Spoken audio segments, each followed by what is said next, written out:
Hi, doctor. Are you currently seeing patients with shoulder pain? What about frozen shoulder? What if I could teach you a neurological treatment system in which you could literally take a person from frozen shoulder to a full range of motion in 2 visits? And this system is so powerful that we guarantee results in 2 visits, or we don't accept the patient for care. Hi, I'm Dr. Andy Barlow. I'm a board certified chiropractic neurologist. I also carry a fellowship in functional neurology, and every Wednesday night at 5 p.m., I'm giving a 1-hour seminar free of charge. I'm here to help you. I'm here to help your community. I'm here to help our profession go to the next level. I personally look forward to seeing you every Wednesday night. I want to completely change your life and change your community's life.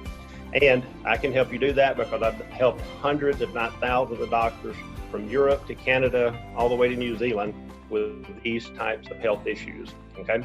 So I look forward to seeing you Wednesday night at 5 p.m. Central on the webinar.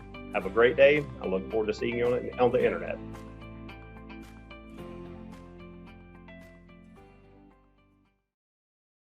Probably have an old school website, just like this old school Voltron from the 80s. Here's the thing, video websites are dominating the entire internet right now, but only 3% of people have video websites. What is a video website? When there's continual movement. The beautiful thing about continual movement is that when you have movement, it keeps the buyer wanting to stay on the website. Here's the beautiful thing. If you look here at Dr. Mo's website, he is dominating. His website's everywhere. Not only that, but he's omnipresent. It's about time to get you out of the static world websites where they don't move, doesn't do anything for you, but come into the video websites where we dominate Google and get you omnipresent. It's time to step in the future of marketing. Make sure you click on the button at the bottom for a consultation, and we'll get back with you. Hello, everyone. This is Mark Anthony with Edge on Regenerative Medicine Show. I just wanted to thank you all so much for taking a look at our show. We have a special guest today. I'm really excited. We have Micaela Bensko. You can find her website at veteransinpain.org, veteransinpain.org. Today, we have a phenomenal title, not just title, but person. When I saw Micaela's, one of her videos, it was on LinkedIn, it really hit my heart, and it hit me hard because I see the trials that she's gone through, but not just the trials, but whom and the people that she's trying to focus on helping. Again, it's veteransinpain.org. Our title today is Pro Bono Medical Solutions for Veterans in Pain. Thank you so much, for Micaela, for being here on the show. It is a pleasure to be here. Thanks so much for having me. Oh yeah, I'm excited. So, wow, I know your story it could be a Paramount movie, and tell us how did you get into pro bono medical solutions for veterans? It's actually kind of an interesting story, and I always like to preface with the fact that I believe that when you end up in a mission such as ours and our team, very much like you and your wife and your endeavors, it's a mission that finds you, and it happens organically. So there's really no I didn't have much to do with it. It just kind of fell into place. But to preface, yes, we facilitate actually orthobiologic and alternative medical solutions to veterans suffering from chronic pain. And we do this by connecting volunteer physicians with our country's heroes nationwide.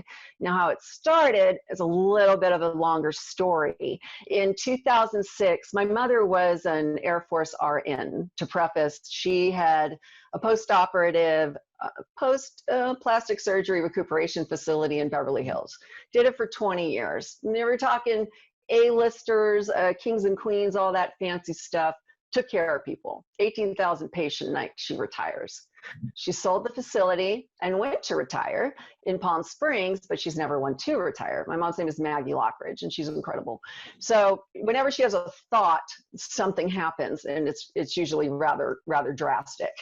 And so she saw on 2020, she saw the Bob Woodruff special, and he was discussing not only his TBI, but one thing that she did notice was how so many of our veterans, so young, were being discharged from the VA mechanically functioning, but certain things were not being addressed, which are really important to young people trying to return to civilian life, such as dating and getting married and having kids.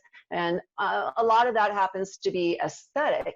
But not only could she address aesthetics, her concept was getting together a network of physicians. And so she did. It was Rebuilding America's Warriors. And they still do provide pro bono reconstructive surgery to troops returning from war, 9/11 forward, combat wounded. And she developed a network of physicians. We have over 500 doctors in all 50 states, about 500, I believe, maybe a little less, in all 50 states, and have facilitated about 1,000 procedures so far. But that's from complete dental reconstructions to replacing a bicep, to the very first veteran that ever came to our program. His name is Paul McQuigg out of Miramar, and he had a terrible speech impediment on the phone, and he was trying to explain what happened to him was he was in an IED explosion, and the steering wheel had exploded into his face and shattered his jaw. So the way that he was discharged was he had a feeding tube in his stomach because his tongue was melded to his bottom palate. And his left him. He had a 3-year-old little boy named Sebastian who just graduated high school. And my mom just kind of thought out of the box, was one of our very first veterans. And she said, no, I found a tongue cancer reconstructive specialist out of St. Louis, Missouri. And we flew him out there with his mom. And that Thanksgiving, he called my mom and said, I just ate my first bite of turkey. And so he's been very dear to us, and that was the moment that was the moment where this has to happen, this has to move forward.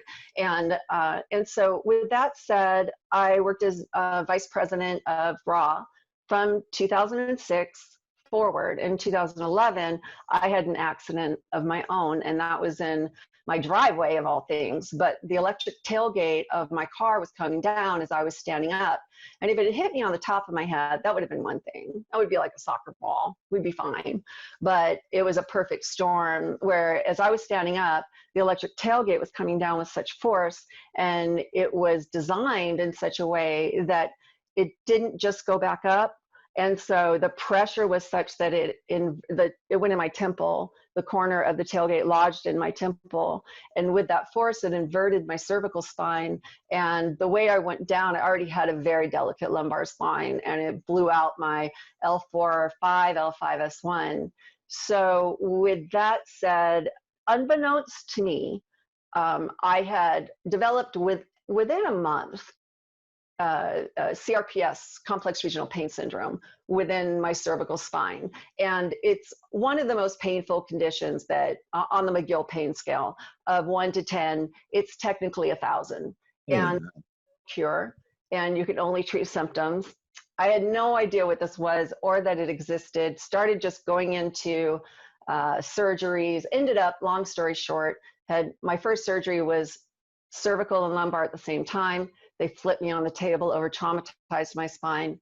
And within weeks, I lost the use of my legs and ended up over the next few months also losing 70% of my right arm. So also with that asymmetrical loss, that dystonia,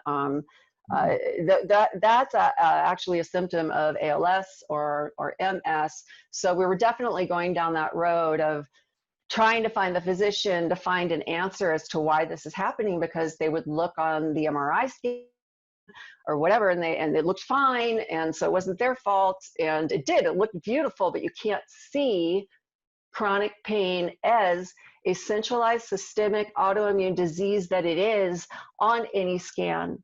Now, the only thing that you can find, and this is what they found later on, was, and this is the second if not they're actually kind of parallel one another on the top of the McGill scale, is arachnoiditis. So arachnoiditis is when there's, and the same with CRPS. CRPS can be caused by an injury or a surgery, a tap on your elbow that maybe was just a little too firm, but you wouldn't think anything of it, where the body senses that there's been attack somewhere, somewhere in your system, or one of your joints, or somewhere in your body.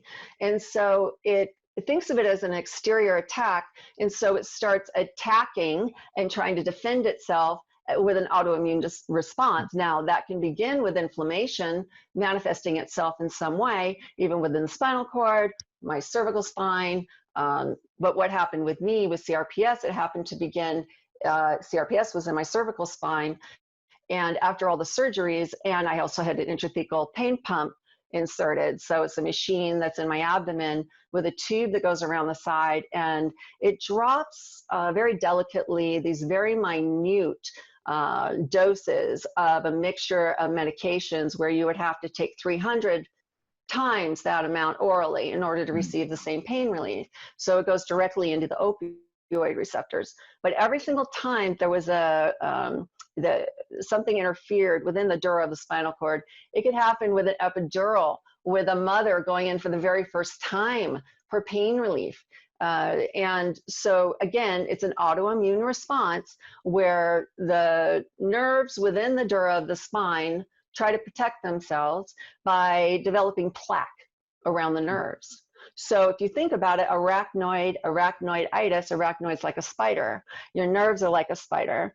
And with this plaque development, what it does is it creates these traumatizing neurological contractions within your spinal cord. And nobody could figure out what it was. Went to a dozen doctors. Nobody had a clue.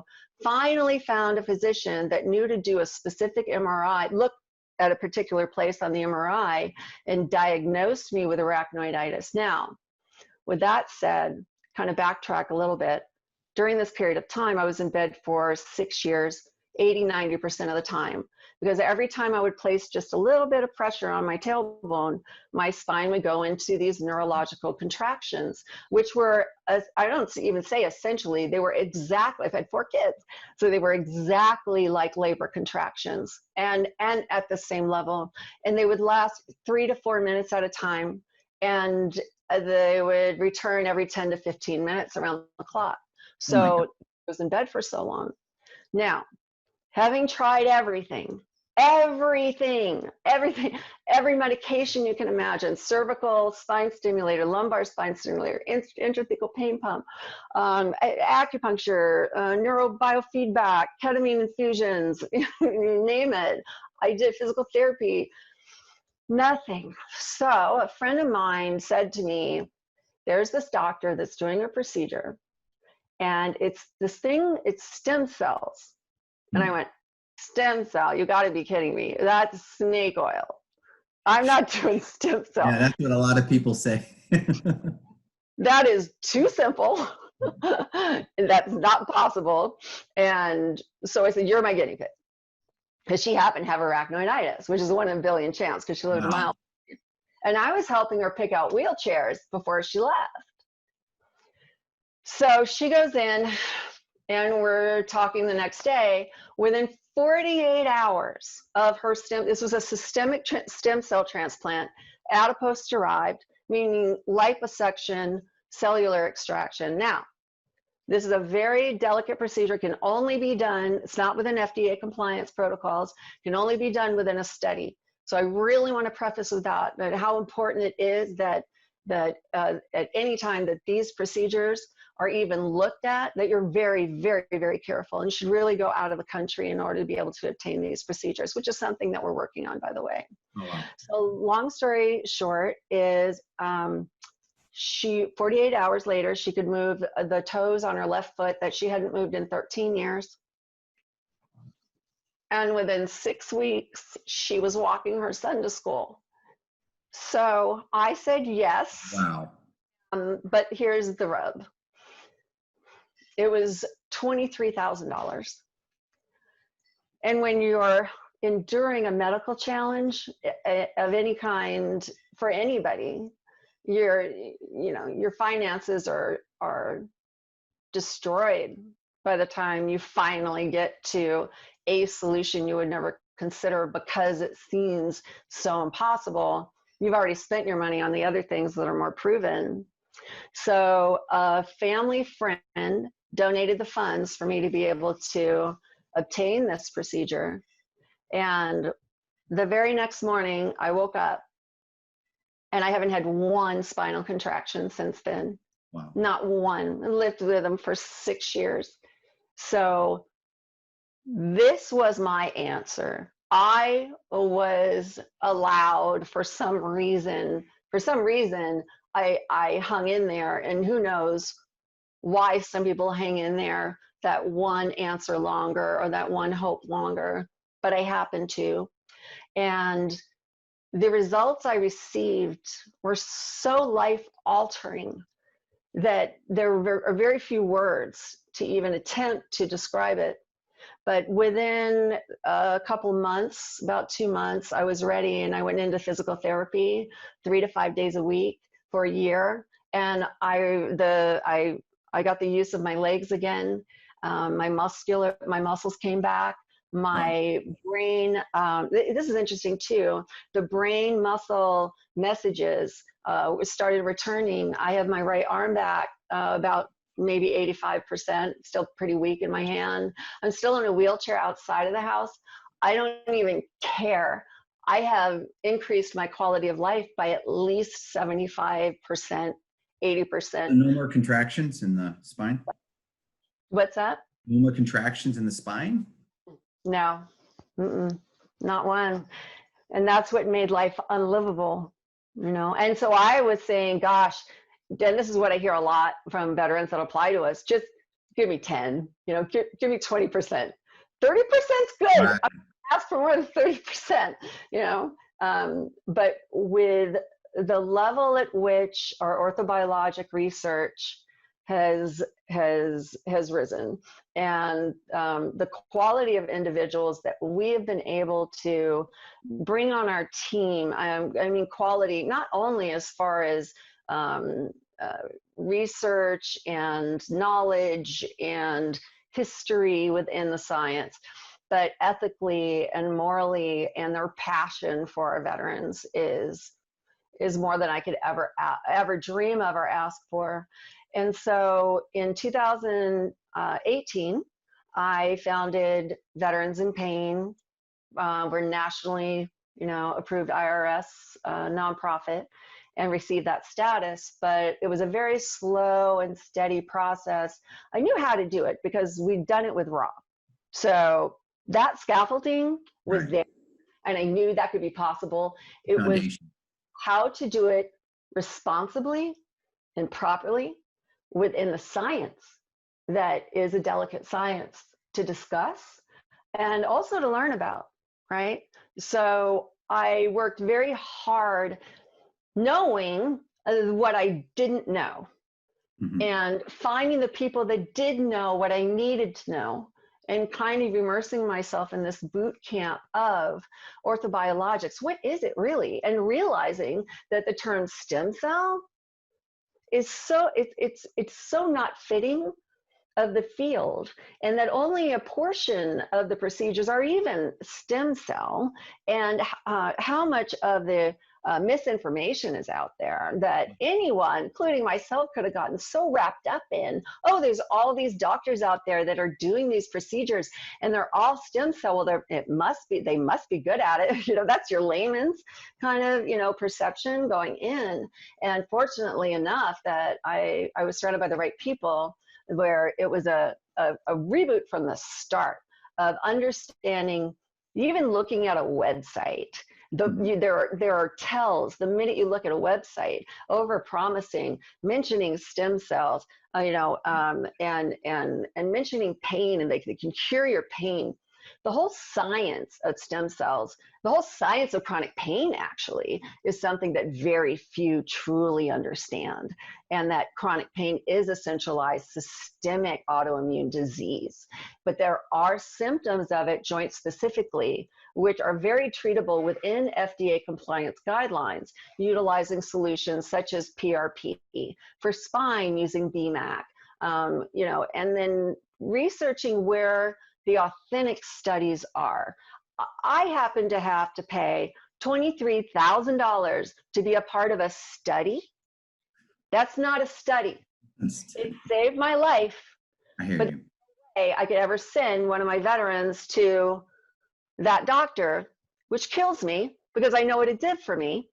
So having to approach it methodically, strategically, and carefully with people that understand how it should be done has been the greatest gift in launching Veterans in Pain, to tell you the truth. Yeah. How did you come? Okay, I see your story, but how did you get into the point of saying, I'm going to go the veterans direction? Because this is my life. I'd been doing that for so many years. Mm-hmm.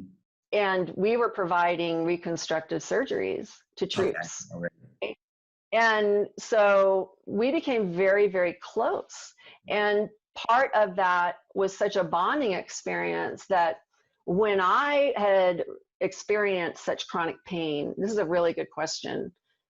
There was a group of about 6 or 7 veterans from the beginning of RAW that were there for me during that period of time. And in our discussions, what I was taught and what I realized was that these conditions, very similar to my own, arachnoiditis, CRPS, chronic pain conditions, you may hurt your knee, but then it's in your shoulder, that it travels. Whoa, and so in my communications with them and our dialogue, it was so evident that this is what they did, but it wasn't offered, it wasn't possible, it was too expensive, or even if their healthcare system was stating that they did offer it, the inaccessibility of it was so daunting that the approvals or denials for even an appointment to be considered were being dictated by those who in administration who didn't have a medical background, didn't understand the science at all, and didn't know the patient, had never seen them, the veteran. And so things that they were attempting to provide, the system is still such that it works against itself for the veterans and whether or not they were covering it, right? And then if they were looking at it in the civilian field, how do you know which physician is legitimate to go to? How do you know that product has the quality, is at the quality it's supposed to be in order to be effective, and is that product appropriate for that region of the body? Very interesting. I like where you're going now. That makes 100% sense. But the big thing that keeps blinking in my head, let's pretend I'm a veteran and I have vertigo. So is this just for someone for stem cells, or is this for a veteran that has, say, vertical, or how does that work? Bye, sweetheart. I love you. I love it. That was awesome. We'll have more. Don't worry. You're funny. We're gonna together. That's why I put the sign there. Kind of covers the door. And they're all walking by right behind us. Here's another one. Yes, dear. Is it okay if maybe Grace comes over That's a little bit, and if so, can she maybe swim a night? Yes, that's fine. Okay, thank you. Bye. That's 2. And the only reason you're not getting the other 2 is that they're out of the city. So, yeah. How old are they? I have 26, almost 24, and 17, and then 15. Oh, wow. Yeah, the 15-year-old. Yeah, we have a 13, 14.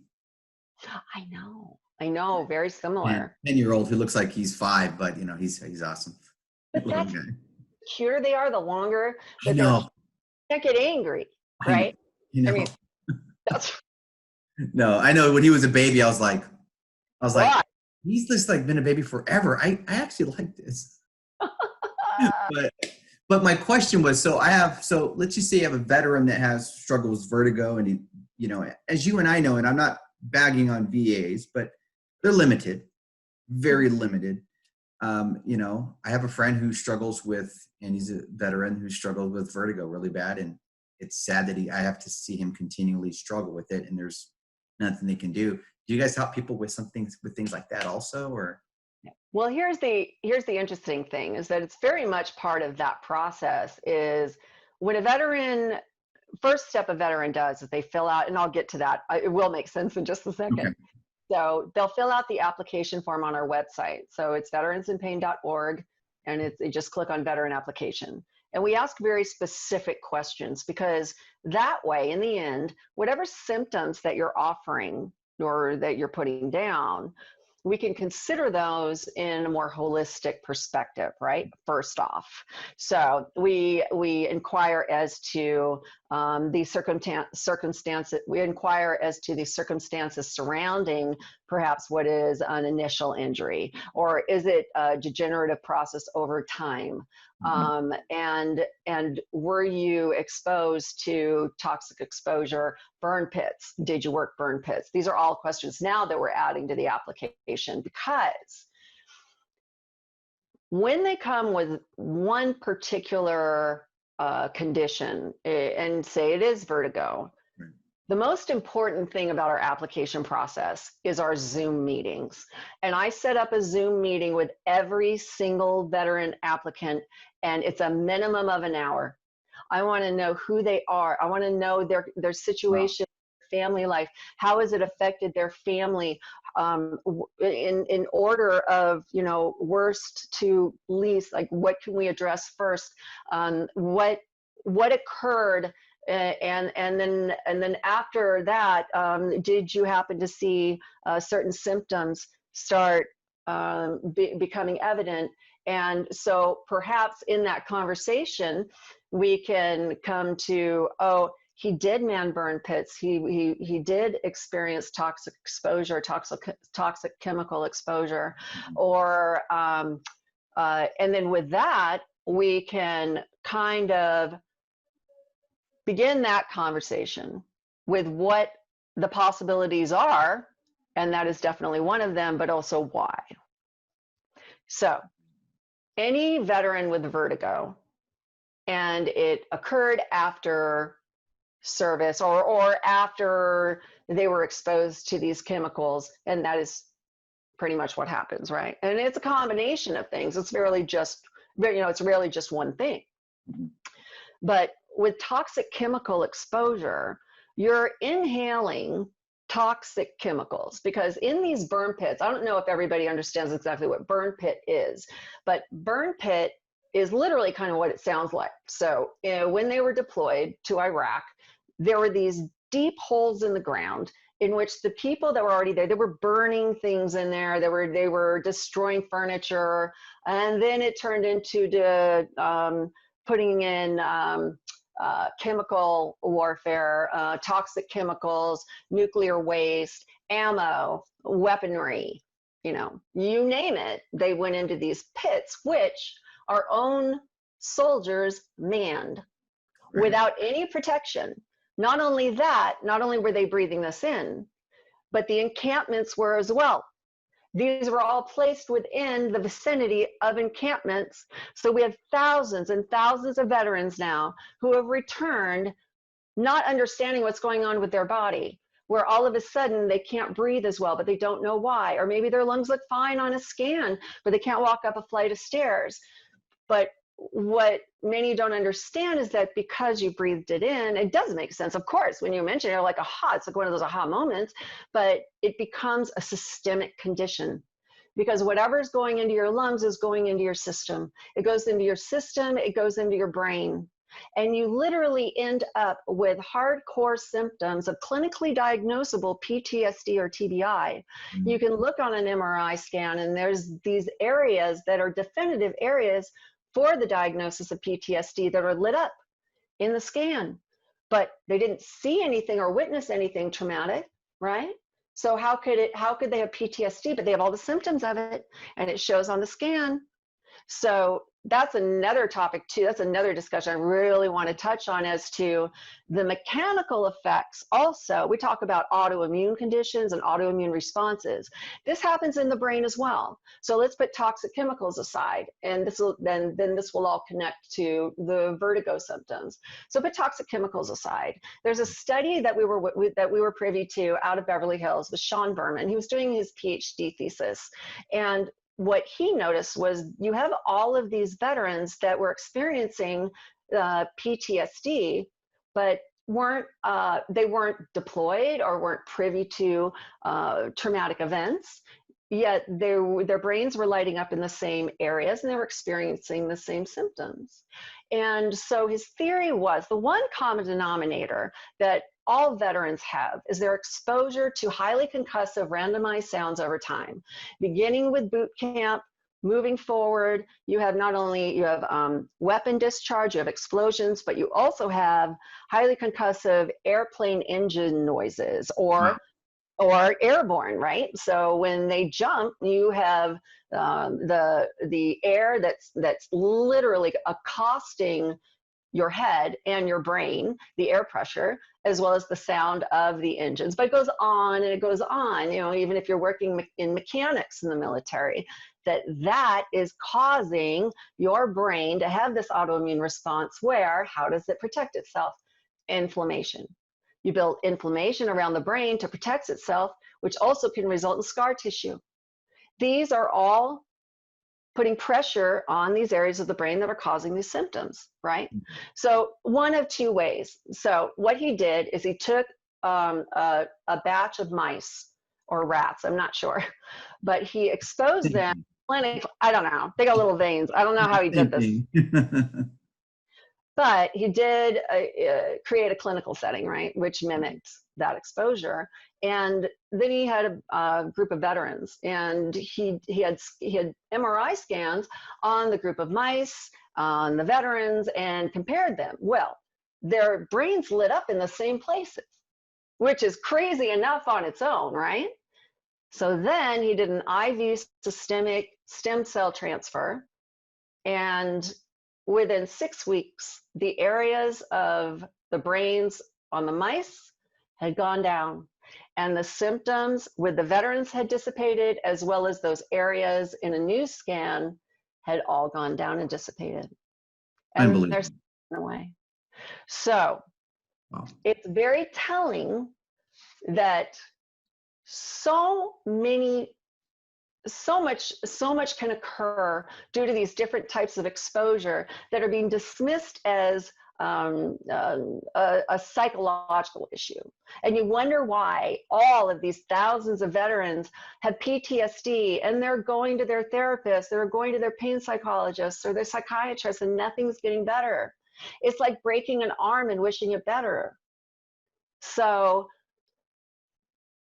it's frustrating, but what I'm inspired by is that orthobiologics is the field where these solutions are possible. Am I saying we're there yet? No, but we're getting there. And there are certain studies going on right now where they're able to address systemically these inflammatory factors within the body. I will never say that stem cells or orthobiologics in nature cure chronic pain. But what they do is 90% of pain is inflammation. Yep. Inflammation causes chronic pain. The scar tissue that it causes chronic pain. So if you can attack the inflammation, you're halfway there. But then you have the introduction of these orthobiologics, which in their nature, they alone don't do anything really. I mean, you can put them into an area that's bone on bone with no soft tissue present, and they're not going to do anything. They're just going to sit there. But what they do is that they have RNA messaging factors. They have RNA messaging factors where they have the information where they can instruct other cells currently present to be able to regenerate. They tell them to regenerate is what they do, and to create exactly what is already there, but then they just regenerate what's there. So that's why you have to be very careful by not addressing chronic pain or stem cells as this miracle or that they cure pain. No, What they do is this very mechanical procedure, you know, on a scientific regenerative level. And then the results of that can be pain relief. But let's get back to vertigo. So whether or not it's toxic exposure, whether or not you have an autoimmune response due to highly concussive sounds and inflammation with it, either way, it's inflammation within the brain. Right. Anything that's impacting the brain is impacting anything or any message potentially that needs to go to a certain part of your body. So you can have toxic brain exposure of some kind or have this inflammatory condition in your brain, and you can be short of breath because your lungs won't, you know, function quite properly. Or you can have arrhythmia conditions where your heart is just off, you know, or it's not you don't have a regular heartbeat. Well, how could that be attributed to toxic chemical exposure? Well, you could have sleep apnea, right? It's all dictated by the brain. And if you have these issues going on with your brain that are impeding those messages from functioning properly, then, you know, the messages aren't going to get through and you're going to start having these symptoms very much like vertigo. Wow. What would you say to somebody right now, our veterans that are out there? There's a lot of veterans that have just given up. I mean, and they're just, whatever, they're staying in pain, which is really sad. You know, they're going to VA, and again, I'm not bagging on VA, you know, they're there to help, but a lot of them don't. The VA doesn't have a lot of those tools. And so some people are like, well, you know I would love to do something like this, Micaela, but VA is not going to afford it. They're not going to be able to. I'm just saying, it always comes back to the mighty dollar. Right. What would you say to somebody like that? I was you. I was there. I was at that point. I have 4 amazing kids, and I have an incredible husband that I love more than life, who I've been with for over 20 years. He's my everything. And a lot of people look at people in chronic pain that take their lives, and they call them selfish, or that they don't understand what they're doing to people, and they don't understand the level of what chronic pain can do to a person. And it's not about wanting to stay that minute longer. It's whether or not you physically can.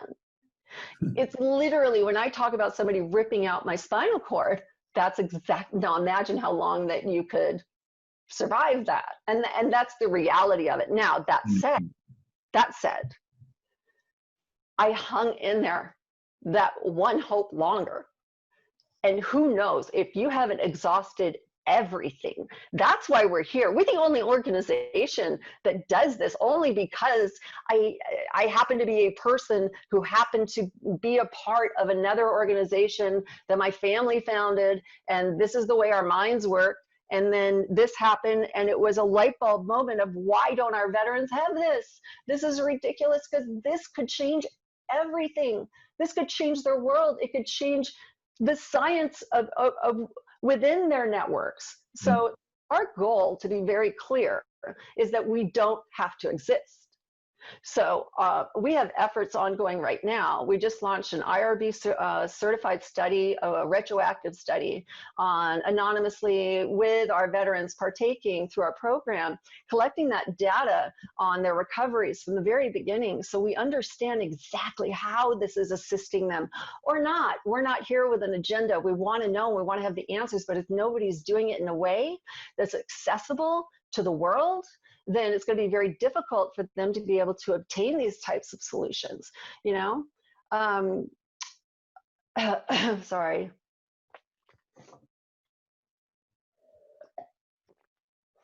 So we have, we have a long-term initiative, and our goal is, it's the VIP Regenerative Therapies for Veterans Act, and it's for government funding of orthobiologic solutions for our country's heroes. There's no reason that they shouldn't have access to some type of fund for these alternative solutions. They say that they're not proven. Oh, they've been proven in many different ways with different programs and universities, but nobody's talking to each other. It's there, and it does work, but it needs to work smart, and it needs to be done within parameters that are structured and have heavy oversight by people in the know, not government personnel, but people like our Chief Science Officer, Dr. Ashim Gupta. He is one of the most knowledgeable human beings in the world on regenerative science and what dictates a quality product, what works, what doesn't work, which conditions are, which mesenchymal cells are more effective with certain conditions. We're very, very, very adamant about whatever program that we create, that it's one that's done where the FDA can walk in and say, we want to be a part of this. Let's make this happen. But in the meantime, we need to get the word out that our veterans need this and that it truly can be right. It is right now the only science where solutions are happening, where help is occurring for these veterans with conditions, whereas Western science has told every single one of them, there's nothing we can do for you, in and outside of the VA. And so we just partnered with Burn Pits 360. This is something I'm incredibly excited about. So Rosie Torres and Leroy Torres, Leroy was able to go through our program, and we just built a bond, and I just fell in love with them both and their passion for what they do regarding Burn Pit. They're a DoD sanctioned registry, so you can go to burnpits360.org. Please get your name in there. We're partnering with them to bring the condition of burn pit syndrome and the disease that it is to our orthobiologic community and its researchers. 9 out of 10 of the physicians that I speak to right now have not heard of burn pit. Unless we marry those two entities, the veteran community and the orthobiologic research community, these service-borne conditions are not addressed or not able to be addressed right now by Western medicine, because the way it occurs is on such a cellular level that it's almost impossible to address them otherwise. Wow. And when did this format, when did this come together? Is it just recently? The legislative initiative or the partnership? The partnership. Or everything. That occurred, let's see, we worked with Leroy in March. And the results were such that within about 6 weeks, 8 weeks, I just had a discussion with Rosie as to the differences it did make.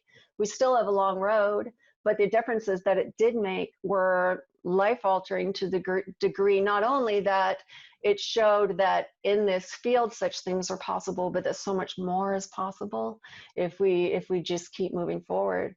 And burn pit is the Agent Orange of this generation. Nobody wants to say it out loud, but it is.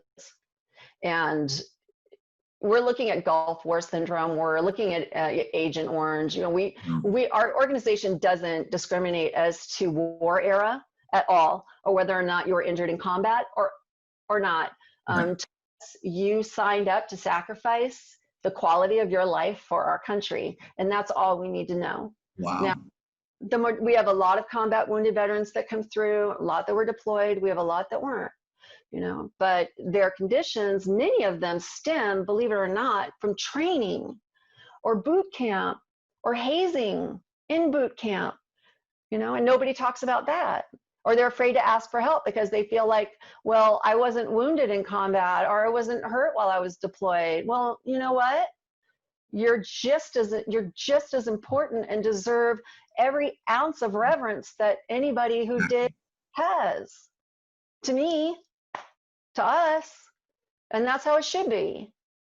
So, and so many of our veterans, they don't have the disability rating they deserve, and that's another thing that we get feisty about. So we work with different facets that are liaisons for us in different ways. So we also assist veterans that have difficulty obtaining their proper disability rating, and we connect them with certain individuals in the know that can. And also post-procedurally, we're still there.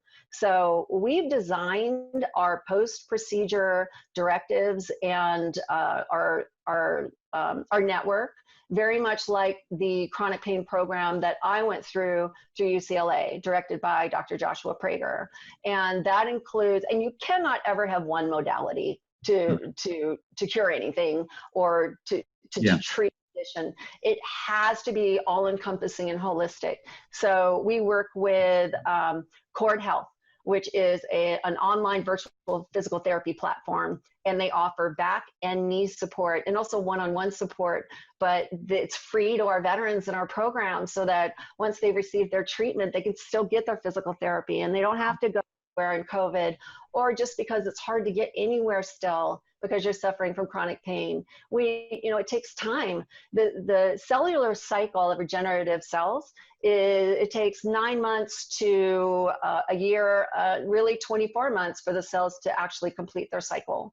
And so it's a long period of time, but we also work where we refer to giveanhour.org, right? And that's a nonprofit that offers civilian psychologists an hour a week. They offer their time, neurobiofeedback, and we've also partnered with Restore out of San Antonio. And so oh my God, they're amazing. So they just offered cryogenic therapy and ozone therapy, a whole series of these treatments to one of our veterans out of San Antonio in need.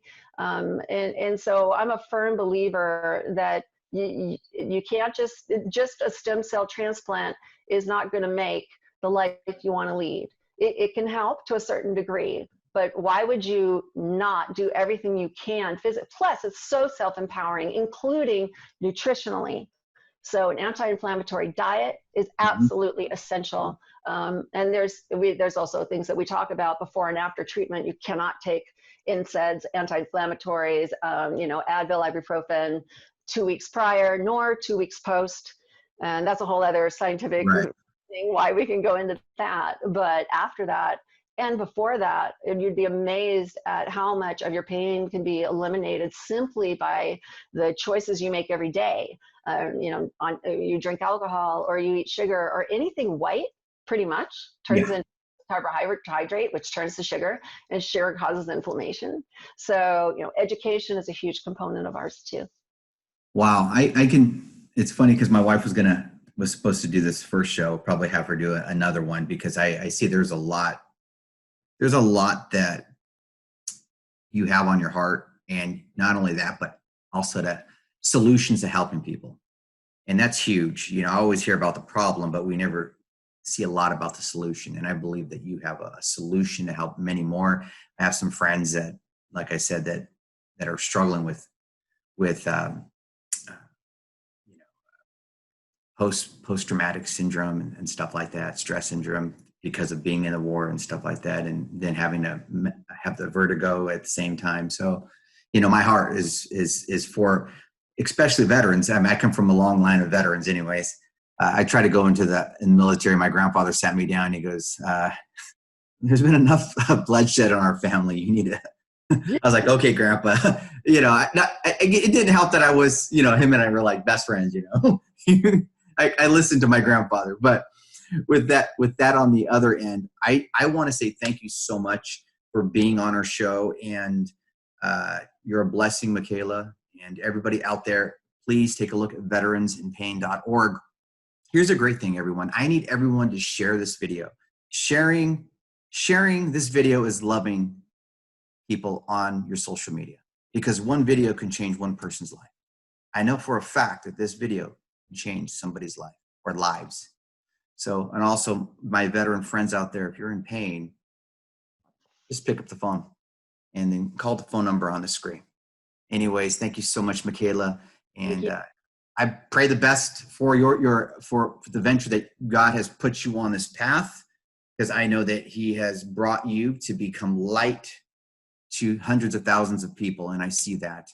And if I do one thing, and I have to touch on that, I have to, because every single episode I went through, every 3 to 4 minute of hell that I endured, the one thing, I had a mantra every single time was, God, there has to be a purpose, there has to be a meaning, there has to be a purpose, there has to be a meaning. That's what I said every single time. Amazing. And so when I say this found me, it really did. It was an aha. It was, oh yes, that was a knowing, oh, that's going to happen. It was just easy. It wasn't hard to do at all. And so, I'll take that grace today for sure. That's awesome. And again, thank you so much. And everyone share this out there like crazy. Anyways, have a great day. And I'm sure we're going to see you real soon again. Probably be with my wife, Tori. Anyways, it was a pleasure. Have a great day.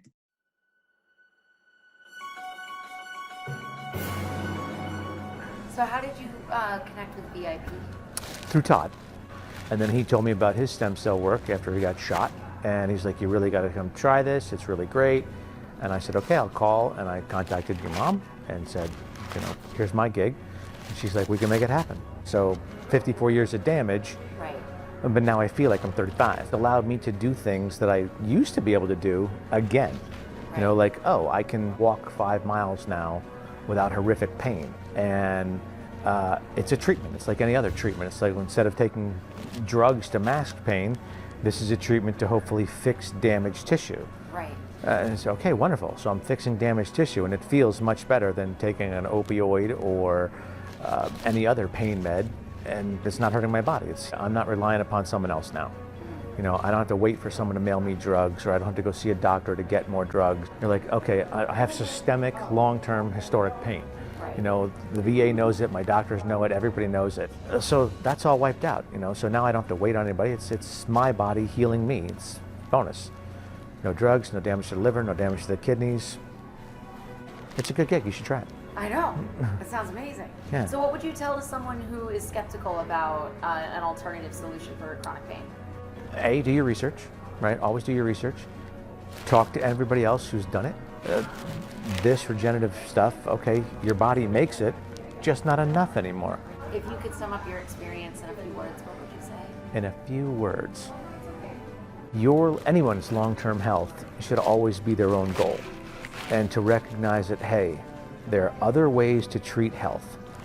Some people do it through exercise, food, mental, spiritual, whatever, but those paths are open all the time. It's just having the willingness to say, I will try this path. Tell more veterans, get the word out, get more doctors on board, you know, get more people to go, hey, this does work, and hopefully inject it into the mainstream where people go, So to speak. yeah, that's right. This is a good alternative, you know, forget the drugs, go to this. I mean, like I said, I would do this all day long, every day, you know, hook me up, because it works. Proof's in the pudding.